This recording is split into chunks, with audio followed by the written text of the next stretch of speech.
Welcome. Yay, hello. How are you, fam? Ah, good. I'm good. Glad to be here. How's everything going with sheltering at home and all of that for you? Well, at a domestic violence shelter, we're 24 hours and through things like hurricanes and pandemics. So we were Right. all hands on deck. So we've been working hard. So the work is happening no matter what. Yeah, exactly. 100%. Totally feel you on that. Well, folks, for everybody watching and for everybody who will watch our video on either YouTube or our website, this wonderful human is Jessica Dickerson. She is, pronouns, please, if you don't mind me asking. Yeah, she, her, hers. That's good. Okay. So she is a victims advocate, and will be talking to us today about a very important topic that has become even more prevalent during the time of COVID. And we'll get to that, but there are certainly a lot of questions that we want answers to that not everybody might be familiar with about domestic violence and about what that world looks like for a victim's advocate, what we should know about victims, what we should know about supporting them, so on and so forth, right? And Yeah. so that's why we decided to have Jess come on board to inform us about these various aspects that we might not have any information on, Right. that, like I said previously, is now more prevalent during the time of COVID-19, simply because shelter at home does not mean safety for a lot of humans. And so we want to have that conversation. So Jess, can you tell us a little bit more about the work that you do, what that entails? Like you said, you're 24/7 no matter what. So if Right. you could go into a little bit more detail for us, and then we can move on to our questions. Sure, sure. Yeah, so domestic violence centers, they typically have a few different um, pieces to them, right? There are the emergency shelters. Every county in Florida is assigned to or has a domestic violence center that's sort of assigned to that county. So we have in Pinellas County, we have two shelters, emergency shelters. And in Hillsborough County, there's one, and Pasco. So our Tampa Bay area or Pasco has two actually. Um, Okay. so the emergency shelter definitely are for those instances of very high lethality cases, and there's nowhere to go that's safe. And and therefore we have confidential locations where people can go to stay safe and kind of regroup and figure out their next move, right? It's really hard to figure out your next move when you're in crisis and there's nowhere safe to go. So that being able to have a safe place to rest your head, if you don't have a friend or family member available, or if the abuser knows where those people live, where your support system lives, then it's not safe to go there, and that's when an emergency shelter is necessary. However, there are also typically each center also has like an outreach program, and that Mm-hmm. program is for maybe there is a safe place with a friend or family member, but now what? And so that's what the outreach program does for most of the centers for all of the centers in Florida. And if you're watching from outside of Florida, the National Domestic Violence Hotline can find the one that's closest to you. But most states have a very strong system of centers available for each area of the state. And so my job Wonderful. actually Yeah. is in prevention, and Mhm. means I get to do this talking and training and educating, because that really is how we can break the cycle. And abuse is a cycle, and it's learned behavior, and it's also survival behavior due to unresolved trauma or past trauma, and past experiences of abuse. So it really is important to have a good, strong prevention team. And I work with a bunch of other people who are in the schools, elementary and middle schools. And so getting Wow. teaching children about healthy relationships, about consent, about bullying, and about being a healthy bystander, things like that. The aim is to help our younger generations really understand what abuse looks like and how they can be healthy bystanders and stop it. Snaps to that, fam. We are huge advocates for young humans, and we truly believe that they are the leaders of today. So I think putting that information in their hands Yeah. will definitely have more positive. I'm going to be honest. I'm very critical of the adult population. I am very optimistic with our younger humans, right? So Yeah. I do feel like putting that information in their hands is where we should be.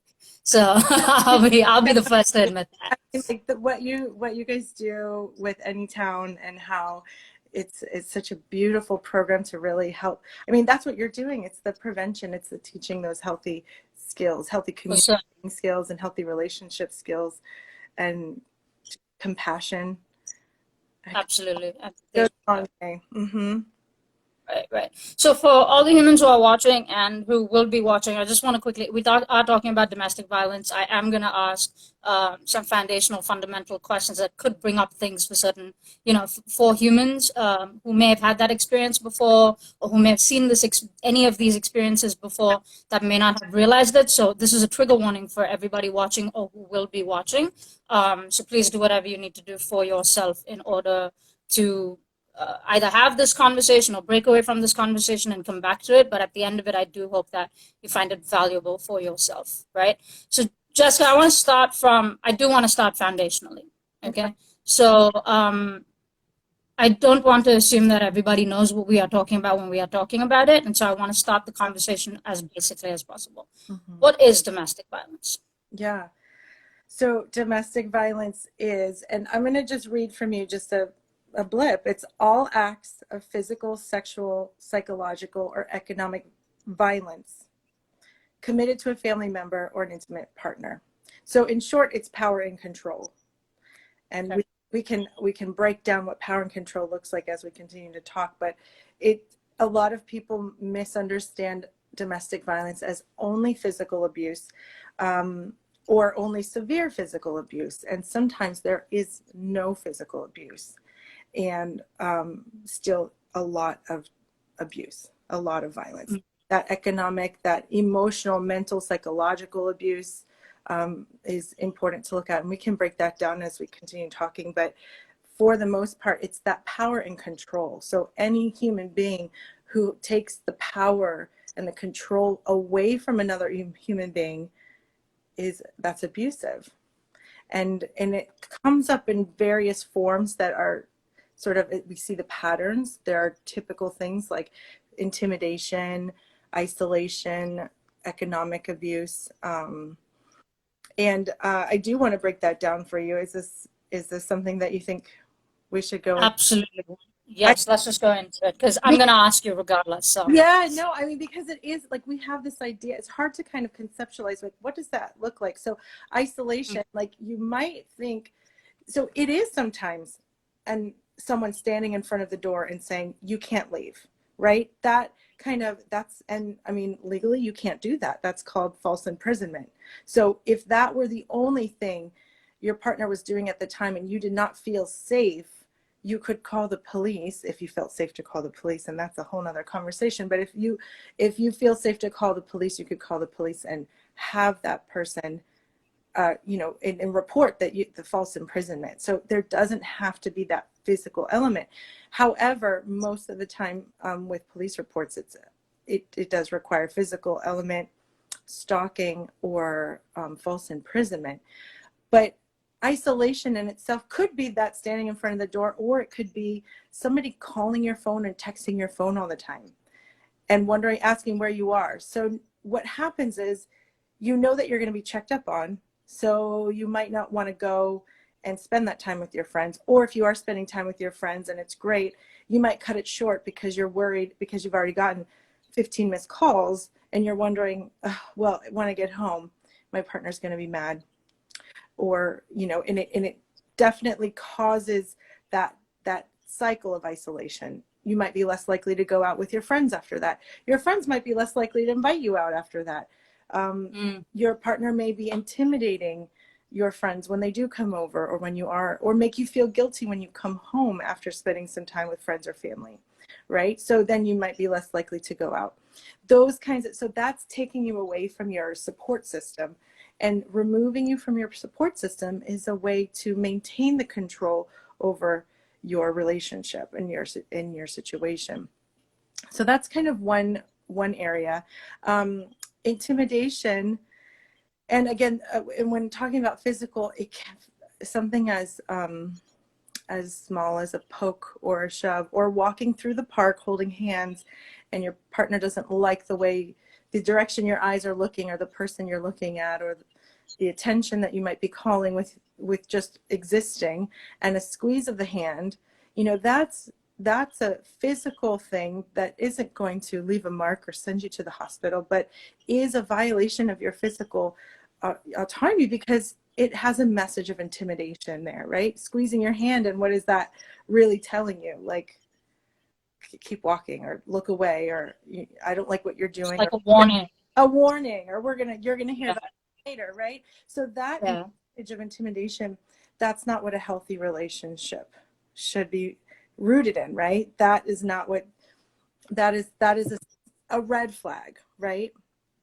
Um, Even when you're out, if we're speaking about the LGBTQ community, um, you know, let's go look at some statistics here, because 1 in 3 women and 1 in 4 men will have experienced domestic violence in their lifetime.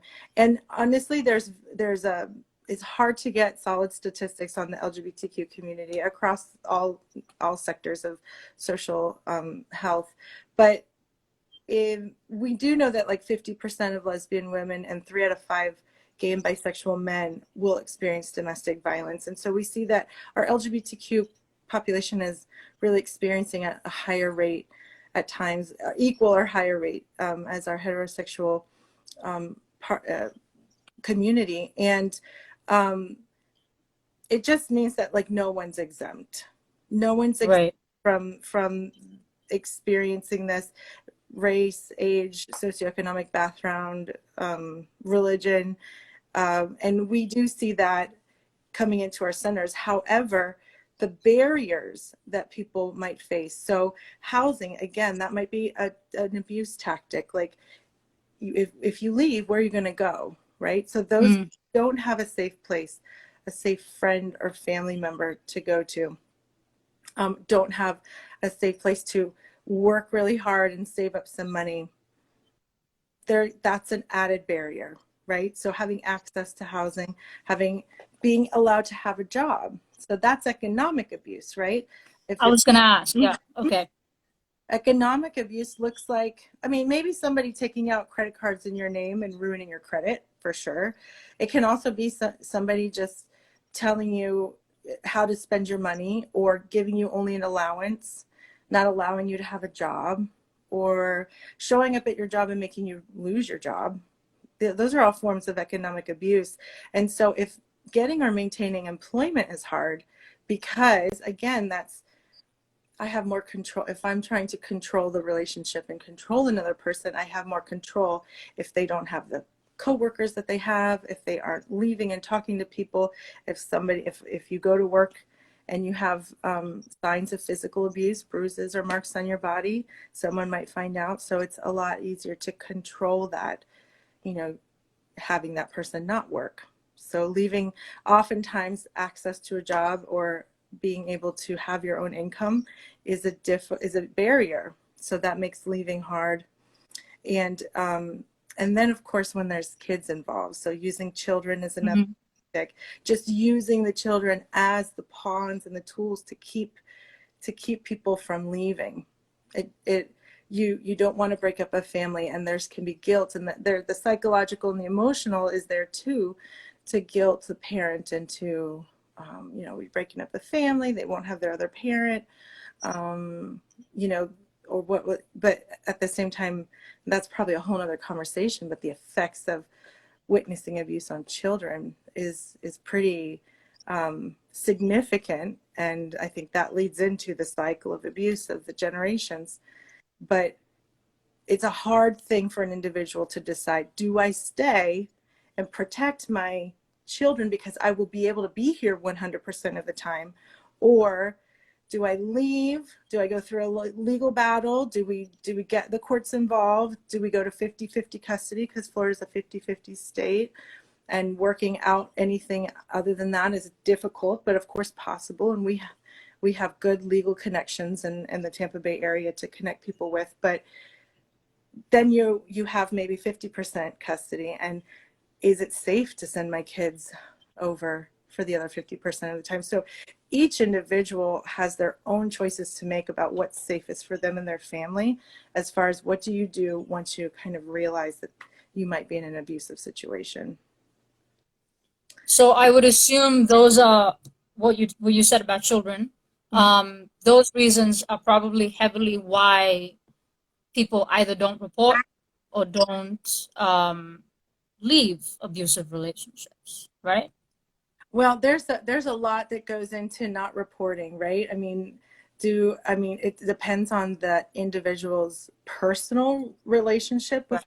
enforcement, right? How Mhm. safe do how has law enforcement treated me in the past? And so there are a lot of people who will say, I don't feel safe reporting. And that, as an advocate, is hard because we want the system to work for them. And a lot of times there are things like legal processes and even financial assistance that can come if there is a police report. Um, but at the same time, having to respect that this person doesn't feel that reporting is safest for them. What I always try to do as an advocate is sort of just educate the individual on what reporting could mean for them, what it means in their particular situation, what it looks like, because sometimes you don't know if you report it, you don't know what happens. I mean, right now, if you report it and the abuser is arrested, they'll be in jail for a day or two and then released on bond likely.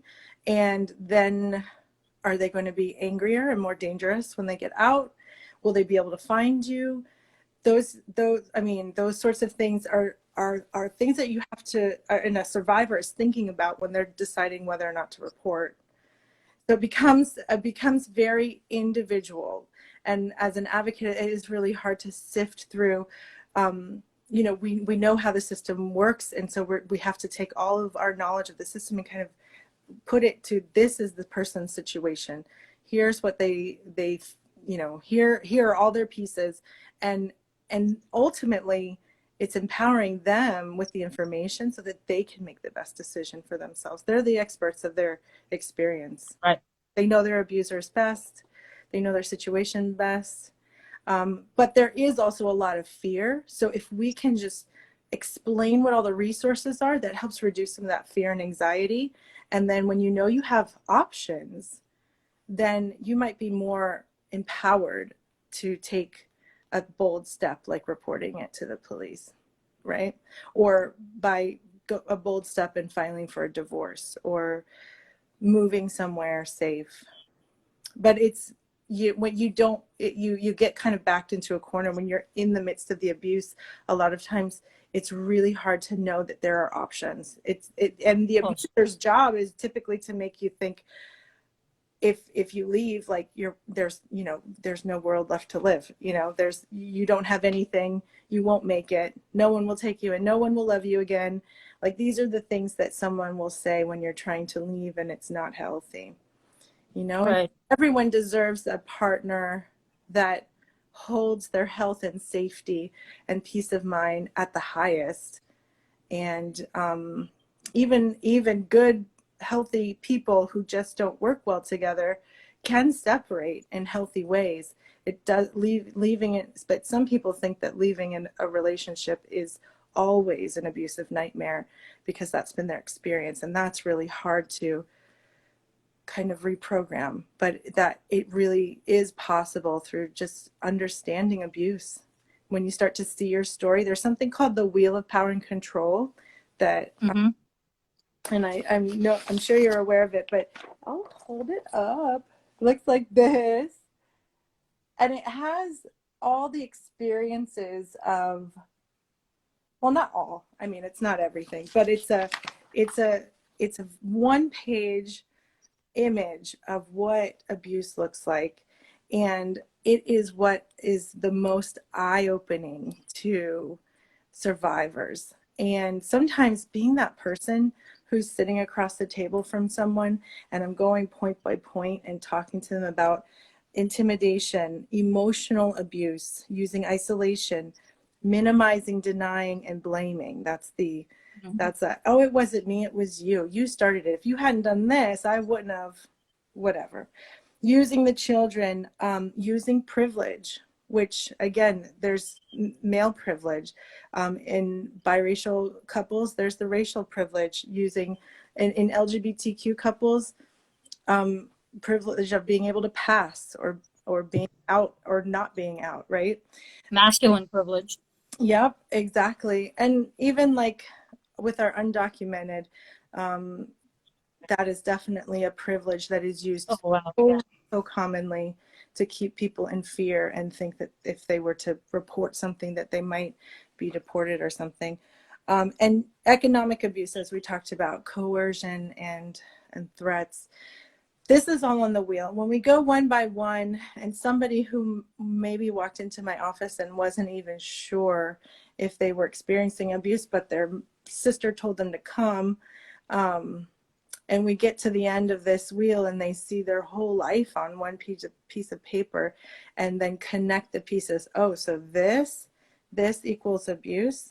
That's a suddenly it's like it changes your world, because you don't know that it can be you, but it really can be you. And it doesn't, no one is exempt. And it's not that if you were one kind of person or another that you would avoid abuse. It really can happen to anyone. And so knowing what it looks like is the important piece, so that when you are getting closer into a relationship, and it could be an intimate part of a relationship, it could be your friends or family, co-workers, and then as you start to expand these principles to just all relationships around you, you really understand this power dynamic that is, you know, when abused, is an abusive and toxic relationship. But hopefully you can use these principles to identify it before you're years into a relationship, and you can close the door a lot sooner, and in a safer way. But sometimes it's not the case. There are people who obsess from the first moment you meet, and those are extreme stalking cases. And we both all the Tampa Bay area counties have injunction attorneys. So an injunction, can I explain that for you? An injunction for protection, we call it an IFP in Florida, injunction for protection, and it's a restraining order.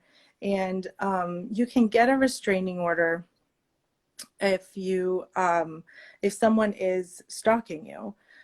You can also get a restraining order if someone is threatening you with weapons. You can get a restraining order if someone has been physical with you in the past and continues to be physical and you're trying to leave. So really, if you are trying to get away from somebody and they are not respecting your boundaries, then there is a legal document that can help you in trying to enforce those boundaries. It is a piece of paper at the end of the day, but it's a legal document. And if that were to be violated, so if you have now gone to court and said, this person asked you to stay away and you're still not staying away, so now here's the legal document, and they violate that, they call, text, or show up, then they're arrested. There's a penalty. And as if there's so many, then the penalties increase. So it ends up being a tool that is appropriate for a lot of people. But again, just as I mentioned before, it's a very individual, what is your situation? Is this safe? Because Right. you do see the opposing party in court, right? So we know that that can be very scary for victims, but all of our centers have victim advocates who could go with you and be with you there, and or attorneys who are specialized in domestic violence injunctions and stalking injunctions. Right. Right. Yeah. So like you mentioned, the situation, it's very situational, right? You have to consider an individual situation, what they're going through. And you also mentioned that there is a lot of the power dynamic is what heavily comes into play. The power dynamic is at the crux of all of it, right? A lot of power and control. That I would assume is a systemic issue, right? So can you talk a little bit about that? Like as far as systemically, as far as domestic violence is concerned, what is your take on that? Right. That's a big question, but I'll It, do my best. I mean, because I agree. it's so cyclical, right? I mean, abuse is a cycle. It's a cycle in like, if we look at it just as an intimate partner experience. So my intimate partner, if my intimate partner is abusing me, it comes in a cycle. There's like that honeymoon phase, um, then tension builds, and then a big explosion, and then there's that honeymoon phase again. And it doesn't work that way for everyone. Sometimes it's a pure straight line level of fear all the time. Okay, but sometimes it is that cycle where there are good moments, good times, but then there's an explosion and that cycle keeps it going. And that is what keeps people held in for so long. And then their children are raised up witnessing this, and so then it becomes a generational cycle. And it really is, you don't have to have experienced abuse as a child to experience it as an adult, but a lot of children who grew up witnessing abuse, I mean, there are several paths that they take, and that to take that path that is breaking that cycle of abuse is really hard when all you know of love is actually not love, it's abuse, right? So that is hard. And then you have children who grow up to be adults who know that love and getting what you want and keeping yourself safe is a process of abusive tactics. So that kind of feeds into our professions and our careers and the people who are making decisions. And it becomes really hard to be an adult who is making decisions that affect other people, if it's their own family, if it's their coworkers, if it's an entire organization, if it's an entire government system, if it's you can take it as far as it goes, but that cycle of abuse, it's really hard to break. If it's hard to break with me and you, or me and my partner one-on-one, how much harder is it to break at a systemic level? And so Right. I don't know the answer to that. I mean, I I spent hear that. I hear years that. trying my best to find the way to break that cycle, but it is hard to uh, to. I mean, what I find, I guess, when I'm teaching individuals and their recovery and their healing after abuse, and we're talking about what abuse looks like and the cycle and the red flags, and when you have someone saying, you know, comparing this to a system that they're working in, if they're working with the legal system, or if they're working with child welfare, or if they're even at their job, and they're like, wait a second, I think. And I had someone tell me recently, in a support group, you know what, I think they're domestic violencing me, referring to this system she's working with that is part of a legal process. And I don't know what to say to that when I know a lot of our systems are broken. And I mean, that is kind of why we as advocates exist, to fill in the gaps, to like kind of help people through the system that's broken. It's like, how much can we fix and how much can we just help people through? And Right. prevention piece, I mean, that really starts as young as children. Again, focusing on our kids, teaching them about healthy and unhealthy relationships. But that's only as good and only goes as far as, like, when they get home, are they able to, we're teaching them about bullies and how to stand up to bullies, but what if you live with the bully, right? Right. And Right. what do you do then? And then to survive the bully that you can't get away from at home, you develop these coping skills, and and it's like, how do we fill in all these gaps? So I mean, it's you can get really big once you understand the principles of, this is what power and control and the abuse of it looks like, and then you start to see it everywhere. It becomes kind of an overwhelming issue that you don't know how to fix the big picture. And I always bring it back to my circle. My home is a safe home. The people in my circle have healthy coping skills, and I set healthy boundaries with them, and they set them with me. And I love it when a friend sets a healthy boundary, and like, and I kind of like learn from my friends when they set healthy boundaries, that I'm like, wow, is that how you do it? You know, somebody who's leaving a party who says, I know I need to get 8 hours of sleep tonight because I have a big day tomorrow. Like, that's kind of like watching somebody set their healthy boundary, you know. Or, you know what, this conversation is really heavy and it's late at night, so maybe can we table it and talk about it another day? Those like healthy boundaries really help me understand how to be a better friend. And then that ends up creating a healthy circle, right? And I really feel like that's how we do it. And then using our platforms, I mean, Community Tampa Bay and all the domestic violence centers and you know, my podcast, and using our platforms to spread message of empowerment and encouragement and addressing difficult issues, but also reminding people of their choices and of their healthy choices, making our community better. And in my position, I get to talk to doctors and nurses and lawyers and law enforcement. We're coming up to training some law enforcement, local law enforcement, and just how, yeah, I mean, that compassion building and empathy, like, you know, I have to believe that the majority of our law enforcement officers get into the field wanting to do good, and it's hard to, I just feel lucky that I get to bring them tools and information that can help them understand a survivor's situation, understand the barriers that that survivor might be facing, understand, you know, the why they've made this house call 3, 4, 5, 7 times and they still haven't left the abuser, because it takes someone, the statistic is that it takes up to 7 times to leave an abusive relationship before someone leaves, a survivor will leave for good. 7 tries of like breaking up, coming back together, leaving, nowhere to go, I have to go back, I ran out of money, so now I'm back, whatever it is. And it's like, it's not for lack of trying, and plus the emotional pieces.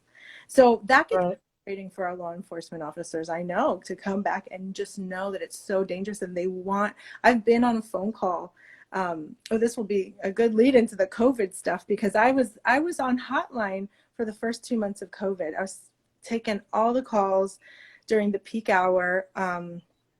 And I was on the phone with someone, and I heard our law enforcement officers begging her to leave. And she had a plan to leave, but she couldn't leave in that moment because she had very valid reasons why she couldn't leave in that moment.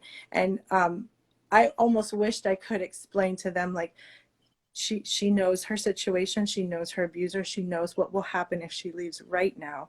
So she has like this plan, and she knows that she can just call you.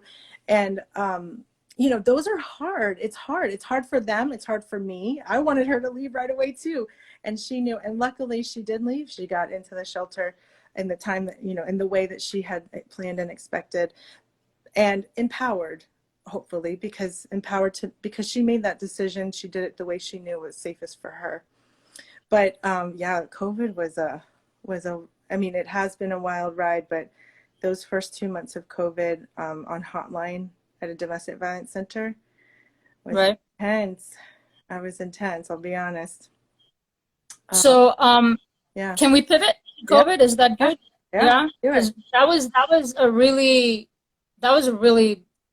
informative answer for a very big question. You know, like I know the question is big, but I have to ask it because we have to have these discussions, right? And you're absolutely right. It's easy to go back to something that or it's easy to re-engage something that you're familiar with, because at least you know how to do it. Mm-hmm. You know, so that cycle, right? That generational cycle of reaching into relationships that you're familiar with, no matter what that relationship looks like. But also, like you said, being able to broaden it to the larger institutions helps us realize how, I always say the personal is political, so it helps us realize how our personal experience is actually very systemic. I always say, whether it's India or the US, my longest relationship has been my relationship with the governments of both these countries. Wow. Yeah, and they've both been actively abusive relationships, without doubt. Yeah. You know, whether it's a question of belonging or, and you can always bring it out to the larger democracy. You can always extrapolate to the larger system at hand. And one of our viewers says, love the micro to macro, because you're spot on as far as that is concerned. You know, you can bring it all the way up to governments, international governments, however you look at it. And there's that cycle of abuse that constantly perpetuates itself. And it is such a huge, daunting, revolutionary task to have a healthy relationship. Yeah. Because you're breaking out of all of these things that you have been taught is how you should be on so many levels, right? Yeah. So to have a healthy, solid relationship with anyone, intimate partner or otherwise, is an act of revolution, fam, right? It's a revolutionary act. It is. I wish we functioned from the basis of that. Yeah. More than anything else, especially as activists and advocates, you know, I wish we could also start from that place, but there's so much of our own stuff that we have to unpack before we can go there. So COVID, True. As you brought up, right? COVID, like you were saying, tell me more about that. It is my understanding from reading certain reports that calls to domestic violence hotlines had increased exponentially when shelter at home was initiated. Could you go into that for us? Yes. I know that at the organization that I was at in Pinellas, it was a 51% increase during the first 2 months of COVID compared to that last year. And that was so validating, though, to hear that number, because I was covering hotline with a handful of my coworkers. But you know, you're in it, you're just hustling and answering the calls and doing the thing. But it was validating to see that it was, you know, 51% more than we're used to, because it was a lot for a human being to go through, and to hear these stories. And I think what was most difficult for us, those, especially like the first 2 weeks when nobody knew what was going on, and the CDC had very strict and specific, you know, if you are going to stay in operation, what sort of guidelines you needed to have. And in a shelter where, you know, typically people are bunking up, like, how do you stay CDC Right. safe and give people the space? And what that means is you can't house as many people, right? And that's not just the domestic violence centers, that's all the homeless shelters and centers, who either were only taking super high risk cases or weren't able to open at all.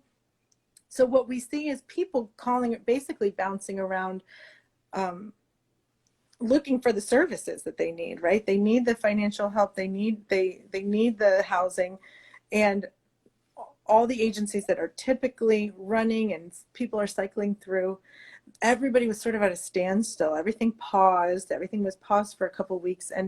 And so when there were no shelters to send, if we didn't have space for them, or if they weren't perhaps qualified for our program, if it wasn't involving domestic violence, then we would typically call around or help people find another place to go. And when there's nowhere to go because everyone's full at capacity, not taking new people, I mean, that was the beginning of the problem, right? And then, okay, so now there is nowhere to go. So we have to then help this person stay safe and stay alive. So then we're looking for friends, family, anybody. Where could you go that would be safer? Some people chose their cars. Some people chose to leave, children and all, in their cars. Being in their car would be safer. But that was difficult because the beaches were closed and the parks were closed. So places people who are sleeping in their cars may go to stay safe, to sleep under a street light, to be in a parking lot that's wouldn't be bothered, to maybe have access to a public restroom in the morning. Those places were closed, right? So now what are they going to do? So maybe the car isn't the right place, or I don't know where I'm going to park in my car. So and McDonald's were closed, like all the restaurants were closed. So the parking there and using a bathroom maybe wouldn't be. So that was a problem. And then those who just didn't even have a car wouldn't be able to leave you find yourself talking to someone, safety planning. I mean, every phone call we safety plan on a domestic violence hotline. You got to find out what the highest risk of their situation is and start from there and start safety planning. But the your safety planning, like how to survive living with this person who's already threatened you with a weapon, perhaps, and there's nowhere for you to go, or and that safety planning is hopefully what does save the life. I mean, I truly believe that that's why we do it, is that's what saves lives. Is you're planning, you're thinking about, okay, what's my exit, what do I do, what time of day can I leave, when is the height of, and what happens when my abuser is drinking, how often are they going to be drinking, like you're and again, it's individualized. Every person's situation is different. Do they have kids? Do they have pets that are being abused? Do they have, there's so many pieces. So that safety planning is intense, and it was very intense, especially in the first few weeks of the COVID pandemic, when most of the area social services were either just at a pause, a standstill, not admitting, and trying to get their feet beneath them. I mean, everyone was, but nonetheless, the abuse was still happening. The survivor still needed the support. So I was so lucky to work with a great team that we were able to figure it out. And those calls, we gave the highest, I mean, we give everybody the highest priority, but we really did spend special time safety planning and just educating them on what abuse looks like. They know that their safety is at risk. That's why they're calling. But for them to be able to think ahead, well, make sure you keep your cell phone safe, because that's the first thing that an abuser will try to take or break, if you're trying to call for help. And do they have weapons? Where are they? Can you stay away from those areas of the house where the weapons are, and things like that. It was a very intense time, but I know that we were able to keep some people safe just by, if this is your situation, how do I survive this situation the safest way possible? Yeah. And it's a pretty unprecedented situation too, right? So I'm thinking you're probably like the victims too. They're also probably expecting to either have to work from home or lose their jobs, and then have to spend such copious amounts of time in an abusive space. So they're probably not prepared for it either. Yeah. So there's a lot of thinking on your feet for both y'all and for them. Yeah, absolutely. We had a survivor come in whose abuser was using like the pandemic to just another form of threatening her safety, by not caring, not using a face mask, not, deny, she wasn't allowed to have her hand sanitizer, and her abuser was bringing people over and socializing at, any rate. And, just, so here you are hearing, this is what we're being requested to do, but I'm not allowed to follow, I'm not being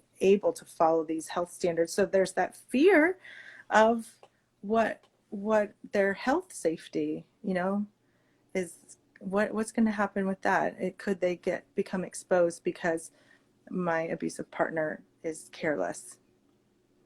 So literally not being allowed to protect themselves. Exactly. And denied face mask, denied hand sanitizer, denied products to clean, and it's like, and we don't know what works and what doesn't work, right? It's like, nobody knows. Right. These are sort of like the common best practices, and these are what I need as an individual to feel more at ease, because there's not very much I can control, but what I can control is I can wear a mask, I can use hand sanitizer, I can, wipe down my phone after I come in, like those kinds of things. If that's what I can do, that's what I want to do to ease my own anxiety. But if I have an abusive partner that denies me access to those things, and is inviting anybody they want into the home, it's just another tactic really to continue to demonstrate that power and control. The psychological toll of it all, to first have to bear with this abuse to begin with, then have to bear the anxiety of living within a global pandemic, and then have the mental resilience to strategize to keep yourself safe. right? That's a heavy hand to bear, man. Mm-hmm. That's a burden. Yeah. It really is. Um, Yeah. yeah. Well, I know that we've been hearing a lot of positive messages around COVID too, right? Yeah. Um, and I appreciate these positive messages. I greatly do. You know, we're in this together. We're gonna get through this. Everybody needs to hear that, right? Mm. But it's not for everyone. You know, it's not possible for everyone. Everybody is not in this together. We aren't all going to get through this. Right. Um, and everyone's not in the most ideal situation to be able to get through this with a support system. You Mm-hmm. know, do you feel like these positive messages are detrimental, especially for those who are in unsafe situations that they cannot pull themselves out of? Mm. It's a good question. I mean, it's always dangerous to only look at the bright side, right? Right. Because that's the minimizing, denying, and blaming from the wheel of power control, which Mm-hmm. I think, at an interpersonal level, what it looks like is we get in a fight and I said, when you do this, I feel this way, and I don't do that. And actually, if you hadn't done this, I wouldn't have, right? That's like some interpersonal minimizing, denying, and blaming. But at this level of, I'm going through it and this really sucks. And I don't know how we're going to survive this. And whatever the reasons are, health reasons or your economic situation, losing your job, I don't know how I'm going to survive a pandemic. If we minimize it, like it'll be fine. This will all blow over in a couple weeks or in a couple weeks later. When this is over in another month or so, and here we are another month later, and there's not a normal. I mean, we're never going to go back to the way things were ever. There's a new normal. There's a new normal, and the quicker we can pivot on that and really look at that new normal, the quicker we can find the good that has come from the pivot and really build that up and take advantage of that.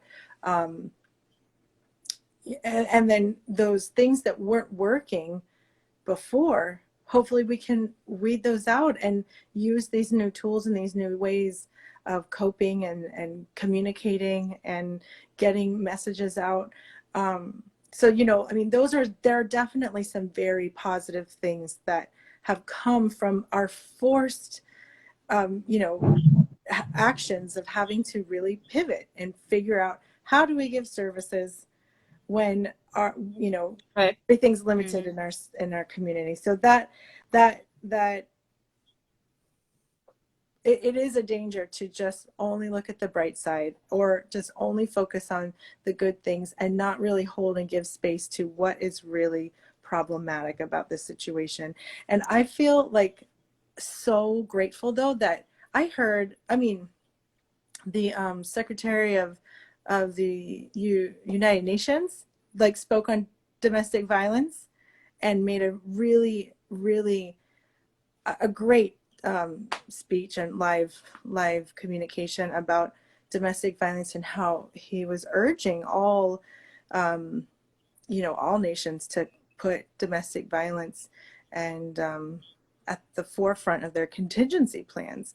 And so, this field that typically is kind of, I don't know, it has kind of gone under the radar just a little bit because it's so beautiful. Like the movement, which is the women's rights movement, and the battered women's movement that started in the 70s, that it's not that old of a movement. I mean, from the 70s. So, and here we are with every county in most of the country has a certified domestic violence agency assigned to it so that as many people as we can have access to a very, good system that is there to serve them.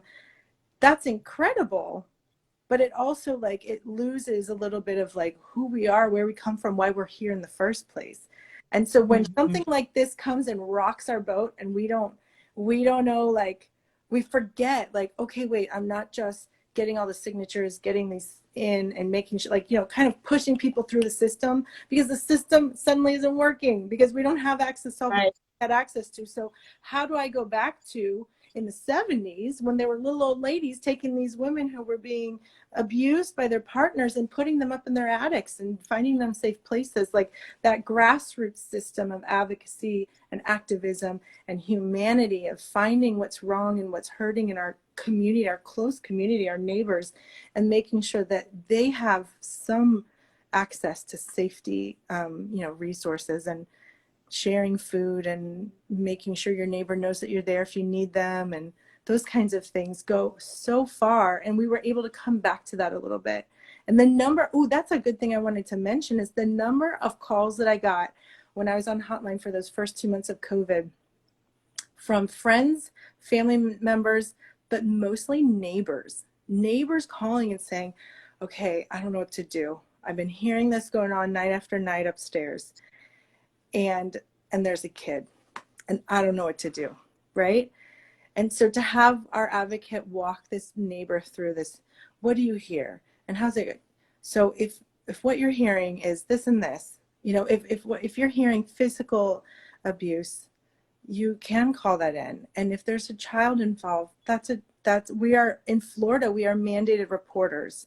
And we don't want to encourage people to just report anything, because a report can really rock a family if it's not, if it's an unnecessary report. But if this neighbor is just hearing it over and over again, and hearing this child if the neighbor's witnessing it, how much is this little tiny baby that's crying witnessing it too? And then to have this advocate guide this person who wants to do the right thing, doesn't know what it is to do, and is able to hopefully help that family by making a call and reporting what he does know.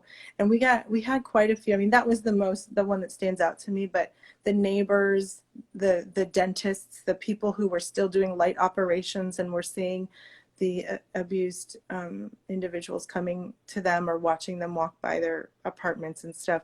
Those calls were significantly more, I think, than typical. And that's because people were home. People were around, Right. had slowed down enough to be observed. Mm-hmm. And luckily, people were talking about it too, that it was Right. at the forefront of things to consider when staying at home.